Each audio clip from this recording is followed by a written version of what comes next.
تو وہ اس لیے ہے کہ اللہ تعالیٰ نے ان کی محبت ہمارے لیے خوشنما بنا دی ہے، آیت میں یہی بتایا گیا ہے۔ تو جب اللہ تعالیٰ نے خوشنما بنا دی تو ظاہر ہے پھر اس طرف توجہ کرتے ہیں، ہم اس طرف بھاگنے کی کوشش کرتے ہیں، نیچرل ہے یہ بالکل۔ تو کیا ان کی طرف بھاگنا، ان کو حاصل کرنا، ان کو بڑھانا یہی زندگی ہے؟ تو ہم میں سے ہر مسلمان کو معلوم ہے کہ یہ زندگی نہیں ہے، زندگی کا مقصد کچھ اور ہے۔ اب دیکھیں اس آیت میں بتایا گیا کہ دنیا کی حرص اور محبت ہمارے اندر رکھ دی گئی اور اس کے دو مقاصد ہیں، ٹھیک ہے جی۔ ایک یہ کہ دنیاوی زندگی کے امتحان میں اللہ تعالیٰ ہمارے اوپر یہ جتائیں گے کہ دیکھو تم نے اپنی محبت، اپنی دنیا کی محبت کو میری محبت کے سامنے ختم کر دیا تھا، تو اب میری رضا اور محبت تمہارے لیے ہے۔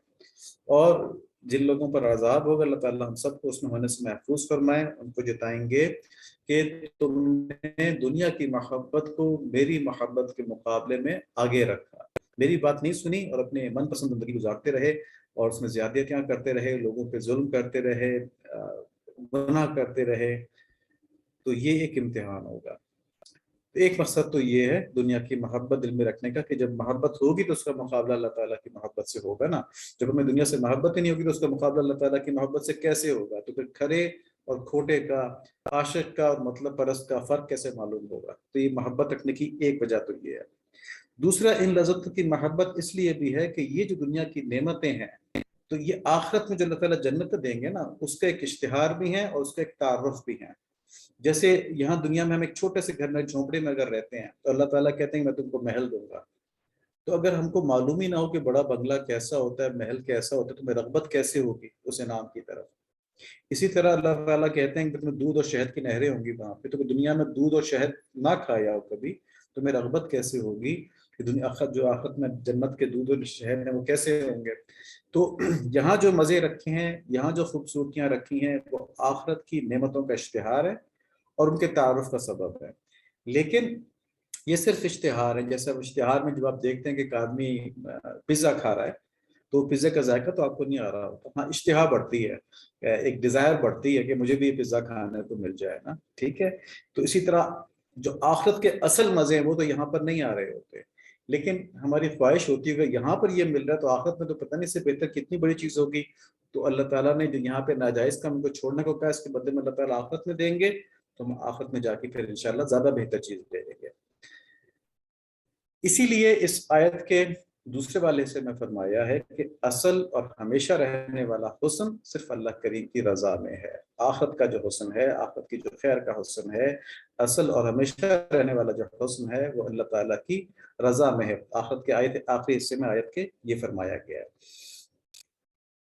تو اس کی وجہ کیا ہے کہ جنت کی جو نعمتوں کی ہے، مطلب جنتوں کی جو نعمتیں ہیں وہ جو ہم کو ملیں گی وہ دنیا کی ہر خوبصورتی سے بڑھ کر ہیں، ٹھیک ہے۔ جس چیزوں پر ہم دنیا میں عاشق ہو رہے ہیں، جن کی خاطر ہم اپنے گھنٹے ضائع کر رہے ہیں، اپنے دن ضائع کر رہے ہیں کہ میری تنخواہ ابھی 2 لاکھ ہے، یہ 3 لاکھ ہو جائے گی، یہ 8 لاکھ ہو جائے گی، یہ 10 لاکھ ہو جائے گی، میں فلاں جگہ چلا جاؤں، میں یہ کام کر لوں، میں یہ کام کر لوں۔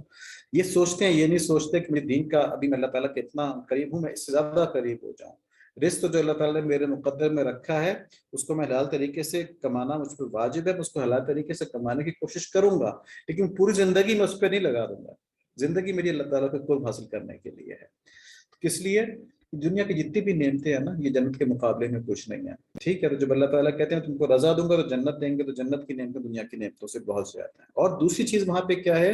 اللہ تعالیٰ کی رضا ہے، اللہ تعالیٰ کا دیدار ہے، جو ایسا حسن ہے، جو ایسا حسن ہے کہ جس کے سامنے جنت کا بھی سارا حسن ماند ہے، جس کے سامنے جنت کا بھی حسن کچھ نہیں ہے۔ تو جنت دنیا سے بہت اچھی ہے، اور جنت کے اندر جو اللہ تعالیٰ اپنی رضا اور دیدار دیں گے وہ جنت کی باقی تمام نعمتوں سے بہت اچھا ہے۔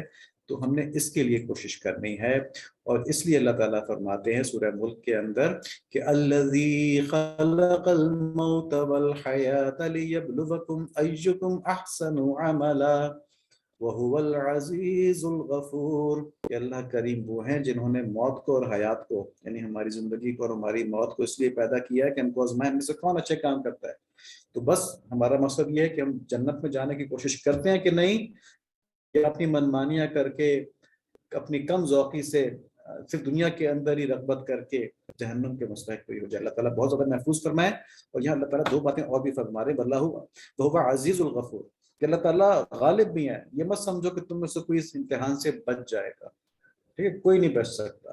اور پھر یہ بتا رہے غفور بھی ہے، میری رحمت کی طرف آؤ، مجھ سے مانگو، کوشش کرو، تم پورا نہیں بھی کر پاؤ گے نا، اگر تمہیں معاف کرنے والوں، تم کوشش تو کرو، تم اس طرف توجہ تو کرو۔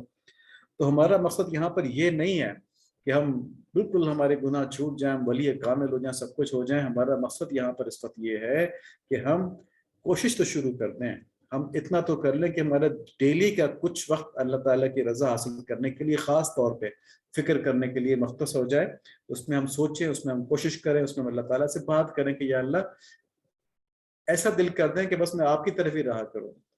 وہ جو ہے نا کہ عقل مند لوگ وہ ہیں جو کائنات کے اندر غور کرتے ہیں صبح شام کے آنے جانے میں اور اٹھ پھیر میں، دنوں کے اور رات کے، اور وَاذْكُرُونَ اللَّهَ قِيَامًا وَقُعُودًا وَعَلَىٰ جُنُوبِهِمْ، اور اللہ تعالیٰ کا ذکر کرتے ہیں کھڑے بھی، بیٹھے بھی، اور لیٹے ہوئے بھی، کروٹوں پہ بھی۔ تو یہ بس حاصل کرنا ہے، اللہ تعالیٰ کا ایسا ذکر نصیب ہو جائے ہم کسی وقت اللہ تعالیٰ کو بھولیں نہیں، یہ ہمارا مقصد ہے۔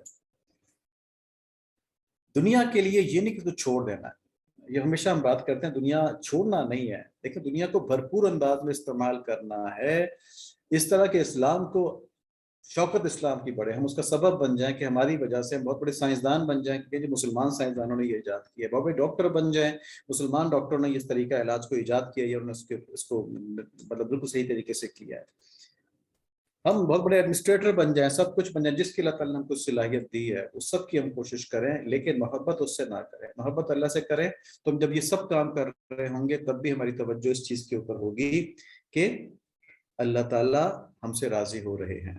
یعنی اگر میں ایک بہت بڑا ڈاکٹر بن گیا ہوں اور میرے آگے پیچھے مریضوں کی لائن لگی ہوئی اور ہاتھ میں اللہ تعالیٰ نے بہت زیادہ شفا دے دی ہے، تو میری توجہ کس طرف ہوگی؟ اس طرف نہیں کہ میں بہت زیادہ مال کماؤں گا، میری بہت زیادہ شہرت ہو جائے گی، نہیں، میں بہت ڈاؤن رکھ کے اپنے آپ کو دل جھکا کے یہ کہوں گا کہ اللہ تعالیٰ نے مجھے نعمت نصیب فرمائی ہے، اب اس سے میں اللہ تعالیٰ کی مخلوق کی خدمت کرتا ہوں، تاکہ لوگوں کو پتہ چلے کہ مسلمان مال کے حریص نہیں ہوتے بلکہ اللہ تعالیٰ کی رضا کے حریص ہوتے ہیں، اور میری زندگی جو ہے وہ لوگوں کے لیے نمونہ بن جائے کہ لوگ کہیں کہ دیکھو اس نے بھی تو مال چھوڑا ہے، اللہ تعالیٰ کی رضا کو پریفر کیا، نہ کہ اس کے پاس کیا کمی تھی، تو ہم بھی کرتے ہیں۔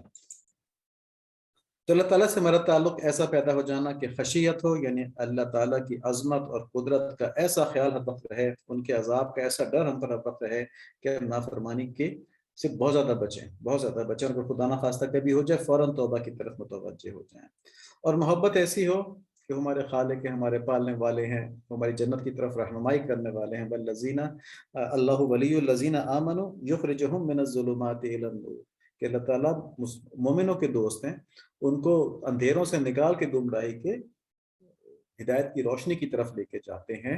تو ایسے ہمارے پالنے والے، ایسے ہمارے رب ہیں، تو ان سے بہت زیادہ محبت ہو، اور ایسی محبت ہو کہ ہم اگر کبھی نافرمانی ہو جائے تو توبہ کرنے میں بالکل دیر نہ کریں، کہ اتنا محبت کرنے والا رب ہے وہ تو معاف کر ہی دیں گے نا، جتنے ایسا مرضی گناہ کر دیا، اور گناہ کی طرف خیال ہی نہ جائے، اللہ تعالیٰ کی محبت میں ایسا غرق ہو جائے، اللہ تعالیٰ ایسا ہم کو نصیب فرما دیں، آمین۔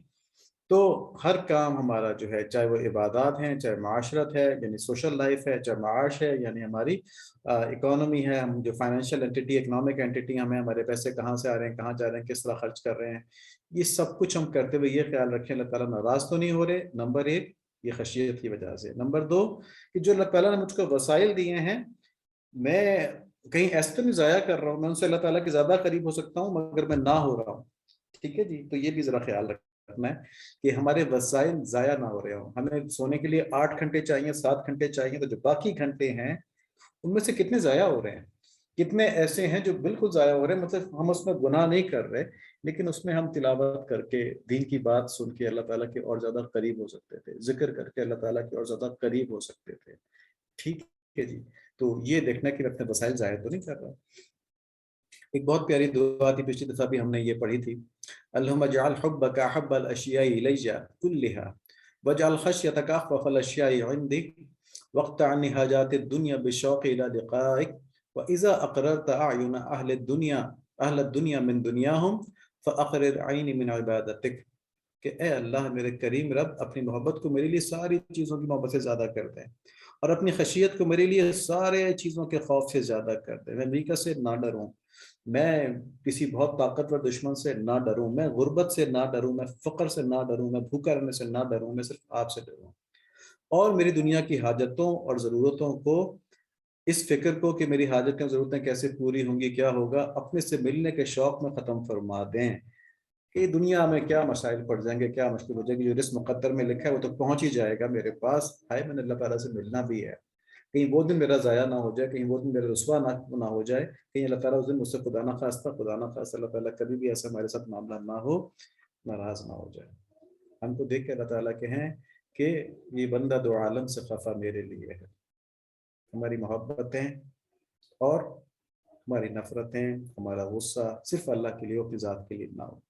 اور آگے اس دعا میں ہے، اور جہاں آپ نے دنیا والوں کو ان کی پسندیدہ چیزیں دے کر ان کی آنکھوں کو ٹھنڈک نصیب فرمائی ہے، قرار نصیب فرمایا ہے، ایسے ہی اپنی عبادت سے ہماری آنکھیں ٹھنڈی کر دیں، ہمیں آنکھوں کو قرار نصیب فرما دیں۔ تو یہ دعا ہم لوگوں کو سیکھنی بھی چاہیے، ہم لوگوں کو یاد بھی کرنی چاہیے، اس کا ترجمہ ذہن میں رکھتے ہوئے مانگتے رہنا چاہیے۔ اب چھوٹے بچوں کو جو ہم نے سیشن کروایا ہے، یہ بڑا امپورٹنٹ سیشن ہوتا ہے، اس کو اگر بڑے بھی اٹینڈ کر لیں تو انشاءاللہ فائدہ ہی ہوگا، کم سے کم اپنے چھوٹے بچوں کو پھر اس طرح کی کہانیاں سنا سکتے ہیں، چھوٹے بہن بھائیوں کو اور بچوں کو، اور اس کے علاوہ جو پریکٹسز ہیں وہ تو سب کے لیے ہیں نا، تو سب کے لیے ضروری ہیں، تو ان پریکٹسز کو تو جو بیچ والا حصہ ہے جس میں کہ مسنون اعمال بتاتے ہیں، ذکر اذکار بتاتے ہیں، اچھی عادتیں بتاتے ہیں، وہ تو سب لوگ کریں اس کو۔ تو کہانی کے اندر سبق یہ تھا کہ جھوٹ سے بچنا چاہیے اور سچ بولنا چاہیے۔ لیکن جھوٹ بولنا جو ہے یہ اللہ تعالیٰ کو سخت ناپسند ہے، اور یہ گناہ کبیرہ ہے، ٹھیک ہے، اس کی تفصیل انشاءاللہ دیکھتے رہیں گے اپنے آئندہ آنے والے سیشنز کے اندر۔ جھوٹ سے وقتی آسانی تو مل سکتی ہے، لیکن ہمیشہ ہی ایسا نہیں ہوتا، ٹھیک ہے، اکثر اوقات جھوٹ پکڑا جاتا ہے اور اس پر شرمندگی اٹھانی پڑتی ہے، اکثر اوقات ایسا ہوتا ہے کہ جھوٹ پکڑا جاتا ہے اور اس پر شرمندگی اٹھانی پڑتی ہے۔ اگر وقتی آسانی مل بھی جائے تو یا تو ضمیر پر بوجھ کی صورت میں یا بری عادات پختہ ہونے کی صورت میں ہمیشہ کی تکلیف ساتھ ہے۔ دیکھیں اگر جھوٹ بول کے کسی کو نقصان پہنچایا ہے نا، تو اگر ضمیر زندہ ہے تو مشکل یا مستقل یہ خیال رہے گا کہ یار کر تو لی میں نے چلا کہ، لیکن اس بیچارے کا بڑا نقصان ہو گیا، بڑا ظلم ہو گیا اس پہ، ٹھیک ہے، تو ایک تو یہ تکلیف، یہ کانٹا ساتھ رہے گا، اور دوسرا کیا ہوگا کہ آدمی کو جب پتہ چلے گا کہ میں جب جھوٹ بولتا ہوں تو سزا سے بچ جاتا ہوں، تو وہ اپنی بری عادتوں کے اوپر آگے بڑھتا جائے گا، اور وہ سوچے کہ میں جھوٹ بول کے بچ جاؤں گا، میں کسی اور کو پھنسا دوں گا، تو ایک مستقل برائی کے اندر پھنستا چلا جائے گا، ٹھیک ہے جی۔ تو جھوٹ کے مطلب جو جھوٹ کے نقصانات ہیں وہ بہت زیادہ ہیں، دوسروں کے لیے بھی، معاشرے کے لیے بھی، اور اپنی ذات کے لیے بھی، کیونکہ جھوٹا آدمی پہچانا تو جاتا ہے، وہ ایک دفعہ دھوکہ دے دے گا، 2 دفعہ دے دے گا، لیکن اس کا پتہ چل جاتا ہے، معاشرے کو اس کا پتہ چل جاتا ہے، اور پھر اس کے اوپر کوئی اعتبار نہیں کرتا، تو ضلالت تو اس کی ہوتی ہے، اور اللہ تعالیٰ کی نظر میں تو بہت ہی گر جاتا ہے نا۔ نبی صلی اللہ علیہ وآلہ وسلم تو جھوٹے کو اپنے دل سے گرا دیا کرتے تھے جب تک کہ وہ توبہ نہیں کرتا تھا، یہ بھی حدیث شریف ہے۔ جب نبی صلی اللہ علیہ وآلہ وسلم جن کو اللہ تعالیٰ نے رحمت کا نمونہ بنایا تھا، وہ اگر اس طرح اپنے دل سے گرا دیا کرتے تھے جھوٹے کو، تو پھر اللہ تعالیٰ کا کتنا اس کے اوپر ناراضگی ہوگی۔ تو جھوٹ کو ہلکا بالکل نہ سمجھیں، جھوٹ بہت ہی بڑا گناہ ہے، ٹھیک ہے، تو اس سے بہت زیادہ گناہوں کے راستے کھل جاتے ہیں۔ سچ سے انسان میں خود اعتمادی پیدا ہوتی ہے، انسان کی بری عادتیں چھوٹتی ہیں۔ دیکھیں آدمی سوچتا ہے کہ میں نے یہ غلط کام کر لیا، کسی نے مجھ سے پوچھا تو میں کیا کروں گا، کیا جواب دوں گا، کیا جھوٹ بولوں گا، اس سے بہتر یہ غلط کام کری نہ، مجھے جھوٹ نہ بولنا پڑ جائے، اس کو عزت ملتی ہے، ٹھیک ہے، یہ سچ کے فائدے ہیں۔ ان دنیاوی فائدوں کے علاوہ اللہ تعالیٰ کی اور اللہ تعالیٰ کے نبی صلی اللہ علیہ وآلہ وسلم کی رضا و پسندیدگی ملتی ہے، جس کے اوپر تمام دنیا کی پریشانیاں، تمام دنیا کی مشکلات فدا ہیں، کہ اگر ہم کو دنیا میں سچ بولنے کی وجہ سے کوئی مشکل بھی آ جائے نا، تب بھی اللہ تعالیٰ کی رضا کی پسندیدگی بہت بڑا انعام ہے۔ اس کی تفصیل ہم انشاءاللہ بھی آگے دیکھیں گے۔ حضرت شعیب علیہ السلام کی جو ہم نے کہانی سنی ہے، حکایت سنی ہے، اس میں کیا سبق ہے ہمارے لیے؟ دیکھیں ایک تو کی جو قوم تھی اس نے شرک کرنا شروع کر دیا تھا. تو جیسے بھی احمد جواد صاحب نے بھی تفصیل سے بتایا کہ جب توحید پر آدمی قائم نہ رہے، شرک پر چلا جائے، تو پھر اس کا اپنا خدا ہے نا. اب وہ اپنے خدا کو جیسے مرضی مولڈ کرتا رہے. جب اللہ تعالیٰ کو آدمی اپنا رب مانتا ہے تو پھر اللہ تعالیٰ کے احکامات رسالت کے ذریعے جو آتے ہیں ان سب کو ماننا پڑتا ہے اس کو. پھر اپنی مرضی نہیں چلا سکتا اس میں. لیکن اگر کسی درخت کو، کسی بت کو، کسی پتھر کو، کسی بندر کو اپنا خدا مان لیا تو اس سے جو مرضی ایکسپیکٹ کر لیں. وہ کہتے مجھ سے کہتا ہے کہ میں اس کے اوپر اگر قربانی کر دوں گا تو بس یہ خوش ہو جائے گا، میں اس کے اوپر پیسوں کی بھیٹ دے دوں گا تو یہ خوش ہو جائے گا. تو پیسوں کی بھیٹ دے کے قربانیاں کر کے ان کے اخلاقیات تو کوئی فرق نہیں پڑ رہا ہوتا اس سے، وہ جو مرضی کرتے رہے نا. ایک جگہ پڑھا تھا کہ بہرے کوئی ایسے ہیں جو مطلب بہت ہی گمراہ ایک وہ ہے فرقہ. تو ان کے یہاں جنت میں جانے کا طریقہ یہ ہوتا ہے کہ مالدار آدمی ہو تو جا کے جو ان کا پریسٹ ہوتا ہے اس سے ڈیل کر لیتا ہے کہ بھئی جنت چاہیے، وہ خبر چاہیے جنت والی نا. کہتا اچھا پھر اس میں کیا کیا چاہیے؟ ان کے جس میں فریج بھی ہو، اس کے اندر تھوڑا سا لان شان بھی ہو، اس طرح کا کنڈیشنر لگا ہو فلاں ٹھکاں. تو اس کے لحاظ سے پیسے پریسٹ لے لیتا ہے اور ایک پرچہ لکھ کے دے دیتا ہے. اور نعوذ باللہ جبریل علیہ السلام کے نام پہ یہ لکھا ہوا تھا وہاں پہ جہاں سے میں نے پڑھا تھا، نعوذ باللہ کہ جی یہ پیمنٹ ہو گئی ہے تو اب یہ فیسلٹیز کا بارے میں پرووائڈ کرنی ہے. تو جو ابھی توحید پر نہ جائے وہ اس قسم کی حماقتوں میں مبتلا ہو جاتا ہے. تو جب اس قسم کی حماقتوں میں مبتلا ہوتا ہے تو اس کا نفس اس پہ غالب ہو جاتا ہے. پھر اس میں تمام سوشل، اکنامک اور اس کی پرسنالٹی وائز جو اس کے اخلاقیات ہوتے ہیں ان سب کے اندر اس کی برائیاں گھس جاتی ہیں. تو اب ہم یہ نہ دیکھیں کہ جو کفار ہیں، جو مشرک ہیں، وہ تو بڑے امیر ہیں، بڑے خوش ہیں وہ قومیں. مسلمان اس وقت جو ہے مصیبت کے اندر ہیں جو توحید کا دعویٰ کرتے ہیں، لیکن کفار تو بڑے مزے میں ہیں. تو مال و دولت کے باوجود اللہ تعالیٰ ان کو پریشانی میں رکھتے ہیں. قومی مال و دولت جو ہے اس کا مطلب یہ نہیں ہے کہ آدمی سکون سے ہے. دیکھیں افغانستان کے اندر دولت اور مال نہیں ہے، بہت زیادہ کمی ہے، مائیں اس وقت پریشانی ہے، لیکن ہر وقت وہ کس سوچ میں ہے؟ ٹھیک ہے کہ اللہ تعالیٰ کے احکام کی خلاف ورزی نہ ہو مال و دولت لینے کے لیے، بلکہ اللہ تعالیٰ کے احکام کو سامنے رکھتے ہوئے ان کی پابندی کرتے ہوئے ہم جو لے سکتے ہیں وہ پہنچا دیں، اور جو نہیں ملتا اس پہ صبر کریں. تو یہ اتنی بڑی سوچ ہے اس وقت، اس مادیت کے دور میں یہ اتنی بڑی سوچ ہے کہ اس پہ اللہ تعالیٰ بے انتہا پوری قوم کے اوپر انعامات برسا رہے ہوں گے، اپنی رحمتیں برسا رہے ہوں گے. ٹھیک ہے جی. لیکن جہاں مال و دولت کی کثرت ہے، اللہ تعالیٰ کی فکر ہی کوئی نہیں ہے، تو وہاں ظاہر ہے بچوں کی وجہ سے آدمی کے اوپر مصیبتیں آ رہی ہیں، آدمی کے اوپر بزنس کی وجہ سے مصیبتیں آ رہی ہیں. آدمی بہت بڑا بزنس مین ہے لیکن اس کو لاس ہو رہا ہے، یا اس کو یہ فکر لگی ہوئی ہے کہ مجھے لاس ہونا جائے، یا اس کو یہ فکر لگی ہوئی ہے کہ میرا بزنس دفعہ گرو نہیں کیا.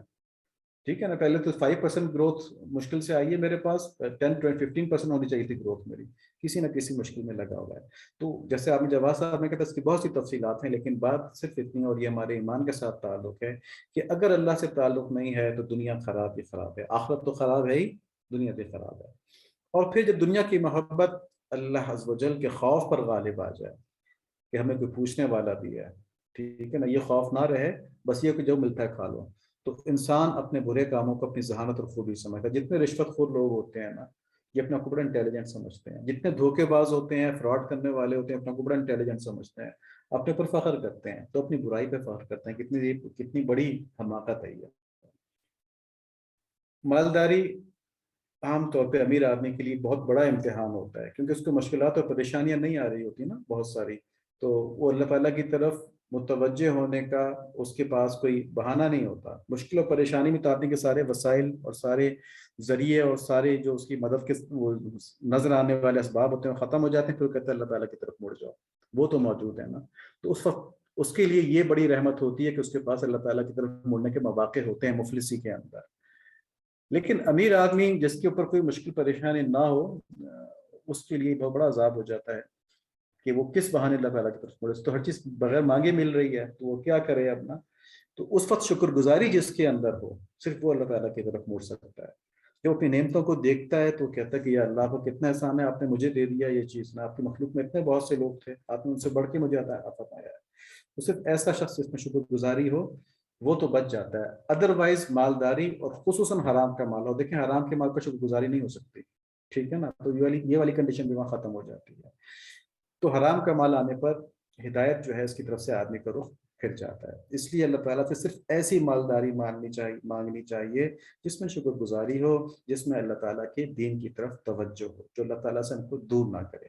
تو ایسی دعا مانگنی چاہیے، اللہ میں وہ وسعت نصیب فرمائے دنیا کی، اللہم آمین، سب اس پہ آمین کہہ دیں۔ ایسی وسعت نصیب فرمائے دنیا کی ہم کو جس سے کہ ہم اسلام کی سربلندی کے لیے اس وجاہت کو اپنی استعمال کریں اور آپ کے شکر گزار رہیں، اور وہ آپ کے قرب کا ذریعہ بنے، آپ سے دوری کا ذریعہ نہ بنے، جیسے یوسف علیہ السلام تھے، سلیمان علیہ السلام تھے۔ حرام مال سے ضرور بچنا چاہیے، چاہے کسی اور کا بھی حرام مال ہو اس کو نہیں کھانا چاہیے۔ اگر شک ہے نا کسی کے مال میں کہ اس کی کمائی حرام کی ہے تو اس کا کھانا بھی نہیں کھانا چاہیے، کیونکہ اس سے گناہ گاری اور نافرمانی کی طرف دل متوجہ ہوتا ہے۔ اب دیکھیں جو حضرت شعیب علیہ السلام کی قوم تھی، اس نے ایک جملہ یہ کہا تھا کہ اگر آپ کا قبیلہ طاقتور نہ ہوتا نا تو ہم آپ کو پھر مدہ چکھا دیتے۔ ٹھیک ہے، تو ان کو اللہ کا خوف نہیں تھا، ان کو کہ قبیلے کی طاقت کا خوف تھا کہ ہم آپ کے ساتھ اس طرح کر دیتے۔ ان سے کہا تھا نا کہ جو آپ کے لوگ جو ایمان لے کے آپ کی طرف آئیں ہمارے والے کر دیں، تو شعیب علیہ السلام نے انکار کر دیا تھا۔ اس پر ان کی قوم نے کہا تھا قبیلہ کا طاقتور نہ ہوتا اگر تو پھر آپ کو چھوڑتے نہیں، آپ کو سنسار کر دیتے، اس طرح کر دیتے۔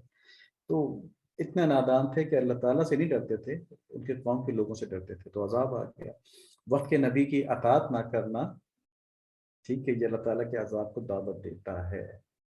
عذاب کی مختلف نوعیتیں ہوتی ہیں، پرانی قوموں کے اوپر پوری پوری قوم تباہ، جیسے قوم حضرت شعیب علیہ السلام کی قوم، حضرت لوط علیہ السلام کی قوم، پوری پوری قوم تباہ ہوتی تھی۔ تو نبی صلی اللہ علیہ وآلہ وسلم کے ساتھ اللہ تعالیٰ نے یہ معاملہ فرمایا کہ ان کی قوم کے اوپر ایسا عذاب تو نہیں آئے گا کہ پوری قوم تباہ ہو جائے، لیکن نافرمانی کی وجہ سے عذاب آتے رہیں گے، افراد کے اوپر بھی اور قوم کے اوپر بھی، جیسا کہ آج کل مسلمانوں کے اوپر ہیں۔ ہم یہ تو دیکھتے ہیں کہ مسلمانوں کے حالات بہت زیادہ برے ہیں، ہر جگہ پٹ رہے ہیں، لوگ ان کو ذبح کر رہے ہیں، لوگ ان کو زندہ جلا رہے ہیں۔ ہم یہ نہیں دیکھتے کہ مسلمانوں کے اعمال کیسے ہو گئے ہیں۔ اللہ ماشاء اللہ، ہماری مسجدوں میں کتنے لوگ نماز پڑھنے آتے ہیں، اور جو لوگ نماز پڑھنے آتے ہیں ان کی اپنی اخلاقی حالت کیسی ہے؟ نماز تو عبادت کے طور پہ پڑھ لیتے ہیں، میں اچھے لوگوں کی بات کر رہا ہوں جو 5 وقت مسجد جا کے نماز پڑھتے ہیں۔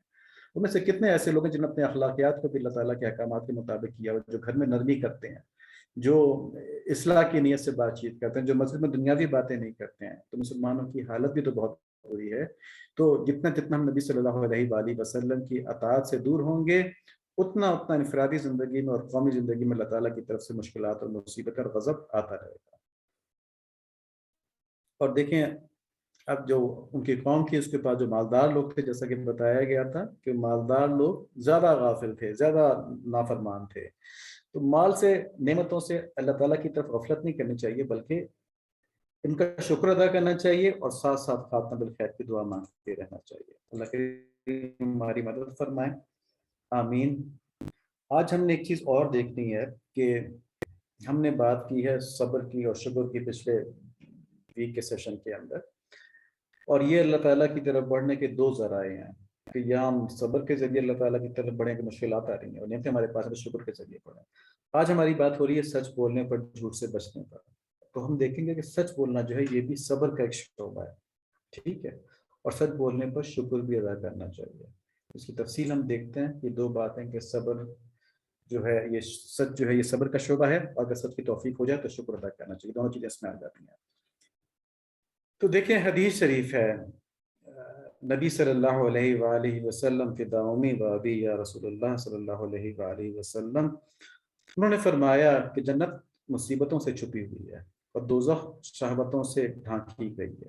کیا مطلب ہوا اس حدیث کا؟ کہ جنت میں جانا آسان نہیں ہے، دیکھ جنت اس قدر سستی نہیں، بہر غفلت یہ تیری ہستی نہیں، دیکھ جنت اس قدر سستی نہیں، ایک دن مرنا ہے آخر موت ہے، کر لے جو کرنا ہے آخر موت ہے۔ جنت کے لیے کچھ نہ کچھ تو یہاں کرنا پڑے گا۔ جہاں پہ لوگ رات کو نیندوں کے مزے لے رہے ہوں گے، وہاں رات کو اٹھ کے تہجد پڑھ لیں تو جنت بڑی ہو جائے گی، ٹھیک ہے۔ جہاں لوگ ظلم کر کے لوگوں کا مال ہتھیا رہے ہوں گے، وہاں پہ مظلوم کے ساتھ کھڑے ہو کے اور ظالم کے خلاف جہاد کر کے اپنا نقصان بھی کر لیں تو جنت ملے گی۔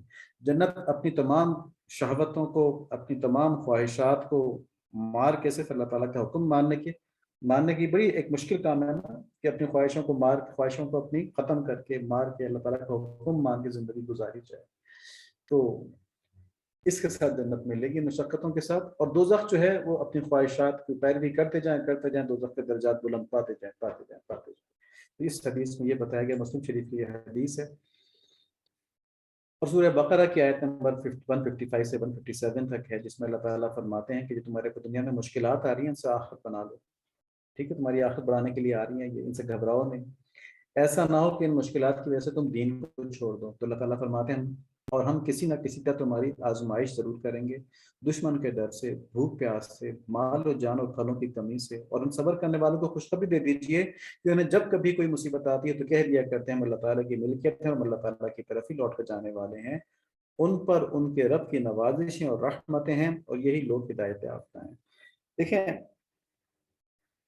افغانستان کے اندر اس وقت پوری دنیا کا کیا مطالبہ ہے کہ بھئی یہ جو آپ نے شرعی لا وغیرہ کی بات کر رہے ہیں، یعنی ہیومن رائٹس کی بات کریں آپ. اچھا وہ ہیومن رائٹس کی وائلیشن نہیں کر رہے، اگر کہیں پہ کوئی ان سے غلطی ہے تو علماء کرام موجود ہیں ان کی نشاندہی کرنے کے لیے. علماء کرام ان کو بتا سکتے ہیں یہ بات اس طرح نہیں، دین میں اس طرح سے ہے. ٹھیک ہے نا، لیکن وہ علماء کرام کا کام ہے، وہ ورلڈ بینک کا کام نہیں ہے، وہ یو این کا کام نہیں ہے. ٹھیک ہے، تو اب ان کے دین کے اوپر استقامت کی وجہ سے ان کی آزمائش ہو رہی ہے. ٹھیک ہے، دشمن کا ڈر جو تمام عالمی طاقتوں کے خلاف ہیں، بھوک پیاس، ان کے پاس تو وسائل نہیں ہے، مال و جان اور پھلوں کی کمی، وسائل نہیں ان کے پاس. اور اگر ان پہ وہ صبر کرتے ہیں اور کہتے ہیں کہ انا للہ و انا الیہ راجعون، تو اللہ تعالیٰ فرماتے ہیں کہ میری طرف سے خوشخبری ہے کہ تمہارے پر رحمت و نوازشیں ہیں. یہ میں نے ان کی مثال دی ہے خالی، کیونکہ اس وقت اس دنیا میں ایک سامنے کی مثال ہے یہ کہ پوری دنیا کے مطالبات کو اور ان کی دھمکیوں کو نظر انداز کر کے ایک قوم کہہ رہی ہے کہ ہم دین پر چلیں گے. ٹھیک ہے، ایک مثال ہے، ایک واحد مثال ہے. اس میں ان سے پھر غلطی کوئی ہو رہی تو علماء کرام اس کو دور کر دیں گے. میں تو صرف ایک جذبے کی بات کر رہا ہوں اس وقت. ٹھیک ہے، تو انفرادی زندگی میں بھی ہماری اور ہماری اجتماعی زندگی میں بھی اس طرح کی آزمائشیں ہم پر آتی رہیں گی. اللہ تعالیٰ ان کو ہم کو ان پر صبر اور ثابت قدمی نصیب فرمائے، ان کو ان سے محفوظ رکھیں. ٹھیک ہے، لیکن اللہ تعالیٰ کہتے ہیں میں تم کو آزماتا رہوں گا، اور جو کہے گا اس کو صبر کرے گا تو وہ اللہ تعالیٰ کی نوازشیں اور رحمتیں اس کے اوپر ہوں گی. تو یہ بات ہم نے کس لیے کی؟ یہ بات ہم نے اس لیے کی کہ دیکھیں سچ بولنے کے ساتھ بھی کئی دفعہ مشکلات آتی ہیں، پریشانیاں آتی ہیں. آدمی اس ڈر سے سچ نہیں بولتا کہ کہیں میں اس بات کا جواب کیسے دوں گا، جس پہ نقصان ہوگا کیسے برداشت کروں گا، تو چلو جھوٹ بول کے چپکے سے نکل لیتا ہوں. ٹھیک ہے، تو ہم نے بتایا ابھی جو ہم آیات دیکھی ہیں پیچھے کہ جو سچ بولنے کے اوپر مشکلات آئیں گی وہ والی مشکلات ہیں جن سے کہ جنت ڈھکی ہوئی ہے. ٹھیک ہے، وہ ہمیں جنت کی طرف لے کے جائیں گے. اب دیکھیں جھوٹ بولنے سے کیا ہوتا ہے، جھوٹ بولنے سے بھی مشکلات آتی ہیں. اچھا وہ کون سی مشکلات ہیں؟ کہ آدمی کی بے اعتباری ہو جاتی ہے، اس کی بدنامی ہو جاتی ہے کہ یہ شخص جھوٹا ہے. کیونکہ جھوٹ بولنے والا جب وہ کثرت سے جھوٹ بولتا ہے وہ معاشرے میں، محلے میں، خاندان میں پہچان لیا جاتا ہے کہ بھائی اس کی تو بات کا اعتبار ہی کوئی نہیں ہے. تو اس کی باتوں پہ لفٹ نہیں کراتا، پھر اس کے بعد اس کی کوئی سے نہیں رہ جاتی کسی بات پہ. ایک بات یہ ہوگی، ایک مشکل یہ ہوگی کہ اس کا اعتبار ختم ہو گیا، اس سے کوئی حیثیت نہیں رہے گی لوگوں کی نظر میں. اللہ کی نظر میں تو گری گیا نا، دنیا کی بات ہو رہی ہے خالی. دوسری کیا بات ہے کہ برائیوں کی اصلاح نہیں ہوتی، بڑھتی جاتی ہیں برائیاں. اس کی کہتا ہے میں یہ کام کر لوں گا تو کوئی مجھ سے پوچھے گا تو یہ کیا دوں گا. دھوکہ دیتا ہے، فراڈ کرتا ہے، برائیاں بڑھتی جاتی ہیں. یہ دنیا کی مصیبتیں ہیں اور آخرت میں اللہ تعالیٰ کی ناراضگی ہے.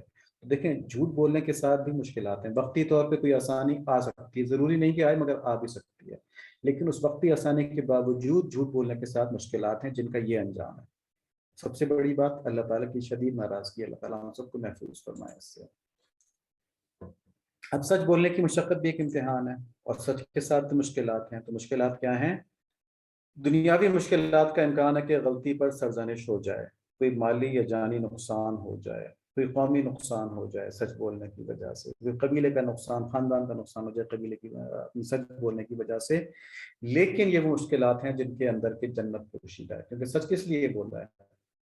کہ دنیاوی مشکلات برداشت کرنے کے باوجود سچ بولا ہے نا، تو صرف اس لیے بولا ہے کہ اللہ تعالیٰ نے منع فرمایا، میں اللہ کو راضی کرنا چاہتا ہوں، مجھے کسی نقصان کی پرواہ نہیں ہے. تو جس کی اتنی بڑی نیت ہو جائے تو پھر اس کے اوپر جتنی مشکلیں بھی آئیں گی وہ سب جنت کا ذریعہ بنیں گی، اور بڑی جنت کا ذریعہ بنیں گی انشاءاللہ. تو سچ کے ساتھ جو منسلک مشکلات ہیں وہ جنت کی طرف لے کے جا رہی ہیں، اور جھوٹ کے ساتھ جو منسلک مشکلات ہیں وہ دوزخ کی طرف لے کے جا رہی ہیں. سچ کے ساتھ منسلک مشکلات جو ہیں وہ ان کو دنیا میں مشقتیں آ سکتی ہیں، مگر پھر بھی جس کی غلطی کی ہے نا ہم نے، اس کے دل میں یہ بات ضرور ہے کہ سچ بول کے اس نے بات کی ہے، اس نے جھوٹ نہیں بولا ہے، جھوٹ بول سکتا تھا. جیسے بچے جو ہوتے ہیں نا، اگر وہ والدین سے سچ بولتے ہیں تو والدین کے دل میں یہ بات ضرور آتی ہے کہ دیکھو میرے سامنے سچ بول دیا اس نے. اور والدین کو یہ چاہیے یہ بہت ضروری ہے کہ بچہ اگر سچی بات بتا دے، اپنی غلطی ایڈمٹ کر لے، سچ سچ ساری بات بتا دے، تو کبھی سزا مت دیں اس کو انکریج کریں کہ بیٹا سب سے بڑی خوشی تو مجھے اس بات کی ہوئی ہے کہ تم نے میرے سامنے سچ بولا ہے، تم نے جھوٹ نہیں بولا، تو بس تمہاری ساری غلطی سچ نے معاف کروا دی۔ ہاں پھر سمجھا دیں اس کو کہ غلطی تمہاری یہ تھی، اس کا تمہیں یہ نقصان پہنچ سکتا ہے، آئندہ بیٹا اس طرح نہ کرنا، یا آئندہ بیٹی اس طرح نہ کرنا، لیکن سچ کے بولنے کے بعد کبھی اس کو سزا نہ دیں۔ یہ میری والدین سے، تمام بڑوں سے درخواست ہے، کیونکہ پھر تو آپ نے سچ کا گلا گھونٹ دیا نا۔ بچے کے اندر تو اتنی ہمت نہیں ہوتی کہ وہ مشکل بھی برداشت کرے اور سچ بھی بولے، وہ تو بچپن سے آپ نے اس کے اندر ہمت ڈالنی ہے۔ دیکھیں، سچ بولنے پر ہم نے کہا تھا صبر کے ساتھ لنکڈ ہے نا، تو کس طرح سے ہے؟ ایک تو یہ توفیق ہے اللہ تعالیٰ کی طرف سے بہت بڑی، سچ بولنا، تو یہ کس طرح لنکڈ ہے کہ اگر سچ بولنے پر مشکل آ جائے تو خوشی سے برداشت کریں کہ جنت کا سامان ہو گیا۔ دیکھیں، روزے کے اوپر بھی جو مشقت آتی ہے برداشت کرتے ہیں نا، خوشی سے برداشت کرتے ہیں، یہ تو ہوگی دینی بات۔ دنیاوی بات ہے، کسی آپریشن کی تکلیف کو بھی ہم برداشت کر لیتے ہیں نا خوشی خوشی، کہ ڈاکٹر نے کہہ دیا ہاں مجھے پرسوں آپریشن کر دے گا، اس نے بڑی پہلے ڈیٹ دے دی ہے، جتنا جلدی ڈیٹ مل رہی ہے اور زیادہ خوش ہو رہے ہوتے ہیں کہ جلدی آپریشن ہو جائے گا، فارغ ہو جاؤں گا جی، ٹھیک ہے نا۔ تو پھر خوش ہوتے ہیں کہ جی بڑا قابل ڈاکٹر اللہ کا شکر ہے مل گیا، جو مجھے کاٹے گا وہ میرے چیز نکال دے گا۔ تو ہم آپریشن کی تکلیف دنیا کی صحت کے لیے خوشی سے برداشت کرتے ہیں، تو سچ کی تکلیف اخلاق کی صحت کے لیے اور آخرت میں اللہ کی رضا کے لیے خوشی سے برداشت کرتے ہیں، تو یہ صبر ہو جائے گا۔ اور اگر سچ بولنے پر اللہ کریم کی مہربانی سے کچھ نقصان نہ ہو تو شکر کریں، ٹھیک ہے۔ جیسے بچے نے سچ بول دیا، آپ نے اسے کچھ نہیں کہا، آپ نے اس کو کہا سچ بولنے پہ، اس کو انکریج کیا، اس کی تعریف کی اور اس کو غلطی کے بارے میں نشاندہی کر دی، تو کیا ہوا؟ سچ بولنے میں نیک نامی میں اضافہ ہوا۔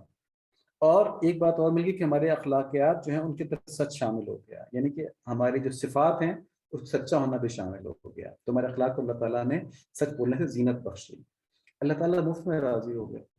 یعنی کہ اگر کوئی نقصان بھی نہیں پہنچا ہم کو سچ بولنے کے بعد، ہماری غلطی اگلے نے معاف کر دی، تو پھر تو سچ بولنے پہ مفت میں ہی راضی ہو گئے نا، نقصان کوئی نہیں ہوا اور دنیا کے فائدہ بھی مل گیا اور آخرت کا بھی فائدہ مل گیا، تو یہ شکر کرنا چاہیے، ایسی سچ کی توفیق پہ شکر کرنا چاہیے۔ اور اگر مشکلات پڑ گئی ہیں تو اس میں صبر اور شکر دونوں ہیں۔ صبر اس پہ کہ مشکل کو صبر سے برداشت کیا، اور شکر اس پہ کہ اللہ تعالیٰ نے مجھے اتنی ہمت دی کہ میں نے سچ بولا اور اس مشکل کو برداشت کیا، اب اللہ تعالیٰ مجھے جنت دیں گے نا، تو اس ہمت کے ملنے کے اوپر شکر کرنا چاہیے۔ ہمیشہ بے خوف ہو کر سچ بولیں، میں نے کہا نا کتنی بڑی بات ہے، تو اس کے دیکھیں نا کتنا عظیم کام ہے سچ بولنا، کہ آدمی ایک رسک لے کے کہتا ہے میں اللہ تعالیٰ کو راضی کروں گا۔ دیکھیں اگر شرعی حکمت نہ ہو تو سچ ہمیشہ بے خوف ہو کر بولیں۔ شرعی حکمت کیا ہوتی ہے؟ جیسے کسی میں صلح کروانا، زوجین میں محبت پیدا کرنا، اور میں بیوی کی خاطر جھوٹ بول دوں، بیوی میری خاطر جھوٹ بول دے، جھوٹ یعنی کہ دھوکہ دینے والا، ایسی بات جیسے دل خوش ہو جائے نا، ٹھیک ہے۔ تو جیسے کھانا اچھا نہیں بنا ہوا ہے لیکن بیوی کا دل خوش کرنے کے لیے آپ نے کہہ دیا تم بڑا اچھا کھانا بنا لیا تم نے، تو خوش ہو جائے گی بیچاری، ٹھیک ہے، حالانکہ تھوڑا سا جھوٹ ہو گیا لیکن وہ خوش ہو گئی، ٹھیک ہے۔ اسی طرح بیوی کو آپ کا لایا ہوا کپڑا پسند نہیں آیا ہے لیکن کیونکہ آپ محبت سے لے کے آئے، بیوی نے کہا جی بہت اچھا ہے، مجھے بڑا اچھا لگا، میں اسے بنا کے پہنوں گی، تو یہ بات ہوگی۔ جنگ میں تدبیر کرنا یہ بھی جھوٹ میں شامل نہیں ہوتا۔ سچ بولتے وقت اعتماد سے اللہ کریم پر بھروسہ رکھیں کہ یا تو یہ جنت کا سامان ہے، ٹھیک ہے، اور اگر کوئی مشکل نہیں پڑی ہے تب بھی یہ جنت کا سامان ہے، کیونکہ اللہ تعالیٰ کی مفت کی رضا مل رہی ہے اس پہ، ٹھیک ہے۔ تو یا تو مشقت برداشت کرنے کی وجہ سے جنت کا سامان ہے، یا پھر اللہ تعالیٰ کی رضا ملنے کی وجہ سے مفت کا یہ جنت کا سامان ہے، اور سچ میں نیک نامی تو ہر حال میں ہے ہی ہے۔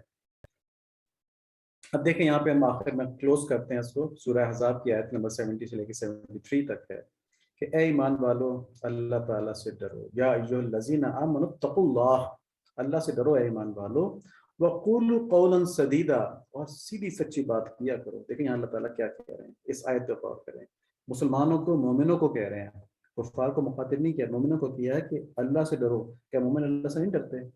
جب جھوٹ بول رہے ہوتے ہیں تو نہیں ڈرتے، غفلت میں چلے جاتے ہیں، ٹھیک ہے۔ تو کہا ہے اتقوا اللہ وقولوا قولا سدیدا، سیدھی سچی بات کرو۔ اگر تم ایسا کرو گے تو کیا ہوگا؟ یصلح لکم اعمالکم ویغفر لکم ذنوبکم ومن یطع اللہ ورسولہ فقد فاز فوزا عظیما، کہ تمہارے اللہ تمہارے کاموں کو سنوار دیں گے، تمہارے گناہوں کو معاف کر دیں گے، اور جو بھی اللہ اور اس کے رسول کی تابعداری کرے گا اس نے وہ کامیابی حاصل کر لی جو حقیقتاً، جو واقعتاً سب سے بڑی اور عظیم کامیابی ہے، ٹھیک ہے، اللہ تعالیٰ کی رضا۔ اور پھر آگے اللہ تعالیٰ ایک بڑا عجیب مضمون بیان فرما رہے ہیں، کہ ہم نے اس امانت کو آسمانوں اور زمینوں پر اور پہاڑوں پر پیش کیا تو سب نے اٹھانے سے انکار کر دیا، سب ڈر گئے مگر انسان نے اس کا بوجھ اٹھا لیا۔ در حقیقت انسان بڑا ہی ظالم اور نادان ہے۔ تو یہاں دو باتیں ہیں۔ امانت کیا ہے؟ امانت یہی چیز ہے کہ آدمی اپنے اختیار سے اللہ تعالیٰ کی تابعداری اختیار کرے۔ تو کیونکہ ہم سچ کی بات کر رہے ہیں، تو جھوٹ بولنے کا اختیار بھی انسان کے پاس ہے، لیکن جب وہ کہتا ہے کہ میں سچ بولوں گا، اس میں خالی سچ کی بات نہیں ہے، اس امانت میں تمام اللہ تعالیٰ کے احکامات کی بات ہو رہی ہے، لیکن ہمارا فوکس اس پر سچ کے اوپر ہے۔ تو جب آدمی اپنے اختیار سے کہتا ہے کہ میں تمام مشکلات، تمام پریشانیاں برداشت کروں گا مگر جھوٹ نہیں بولوں گا، بولوں گا سچ ہی، ٹھیک ہے، تو اللہ تعالیٰ کی رضا اس کو مل جاتی ہے۔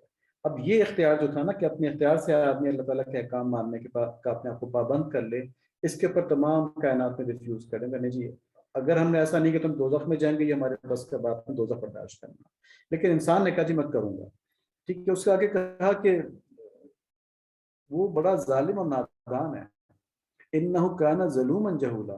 اب یہ کیوں کہا گیا؟ تو اس کی دو باتیں بیان کی۔ ایک یہ کہا گیا ہے کہ کیونکہ دوزخ کے عذاب کو اس نے اللہ تعالیٰ کی محبت کے سامنے ہلکا لے لیا، اس نے کہا ٹرائی تو مارے نا، مطلب اس کے اوپر انعام کتنا بڑا ہے، اللہ تعالیٰ کی رضا اور محبت ہے، اللہ تعالیٰ مل جائیں گے مجھ کو، تو دوزخ کا رزق تو موجود ہے، لیکن میں ماروں گا، میں کوشش کروں گا، میں اس رزق کو لیتا ہوں، میں کوشش کروں گا اللہ تعالیٰ کی طرف چلوں۔ تو یہ تو ہو گیا انسان ایز اے بنی نو انسان کی بات کہ اس نے یہ چیلنج قبول کر لیا۔